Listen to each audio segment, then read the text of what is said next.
नमस्कार मैत्रिणींनो, मी Jaymala beauty artist.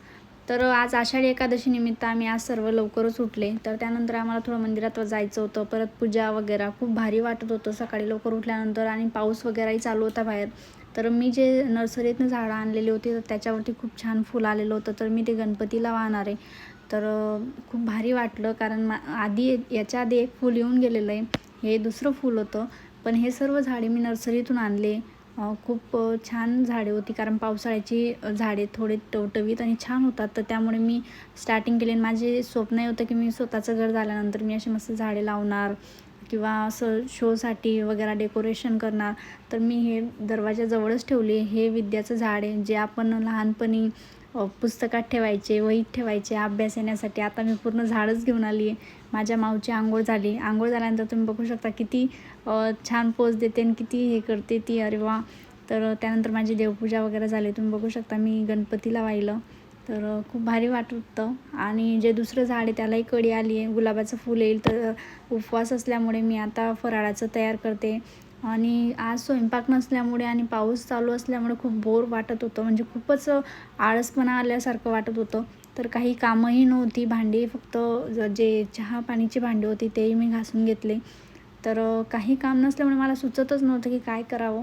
तर त्यामुळे माझं चहा पाणीची भांडी होती. मी काही खाल्लेलं वगैरे नाही. माझे घरातले कामं सर्व आटपले. त्यानंतर तुम्ही बघू शकता बटाटे शिजल्यानंतर मी फरसाण तयार करून घेतलं.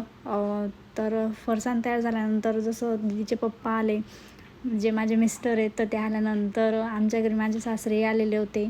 त्यांना काही काम होतं. तर आम्ही फरसाणचं वगैरे सगळं कंप्लीट केलं. आणि त्यानंतर माझं दुकानात जायची वेळ होती. 12 वाजेला शूट होता. जसं मॅटर्निटी शूटसाठी एक क्लायंट येणार होतं.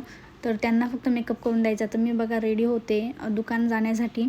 तर मला जावंसं नाही वाटत होतं, कारण बाहेर पावसाचं वातावरण आणि ते बघू शकता तुम्ही खूपच, आणि वातावरणही खूप चेंज झालेलं होतं.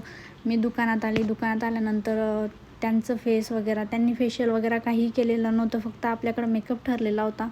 तर मी मेकअपला स्टार्ट केलं. माझी असिस्टंट माझे छोटे छोटे व्हिडिओ घेत होती. खूप छान असे त्यांनी व्हिडिओ घेतले.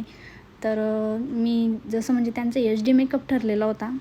तो मेकअप असं नाही की डोहाळे जेवणासाठी होता. तो मेकअप एक मॅटर्निटी शूट, जसं आधी साडी घातली त्यांनी डोहाळे जेवणासारखी, तसं केल्यानंतर मग त्यांनी तिथं जाऊन त्या स्पॉटवरती जाऊन ते ड्रेस चेंज करणार आहेत. तर ठीक आहे, आपण जसं त्यांना शूट हवा होता त्या पद्धतीने आपण काम करत आहोत. तर मी आधी त्यांचा बेस करायला घेतला. सर्वात आधी तर मी आय मेकअपच करून घेतला. आय मेकअप केल्यानंतर तो बाहेर खूप पाणी चालू होता. त्यांचाही जीव घाबरत होता की आता आमचं शूट होणार की नाही होणार. आणि जिथं ते शूट करणार आहे ती जागा पण पूर्ण ओपन आहे.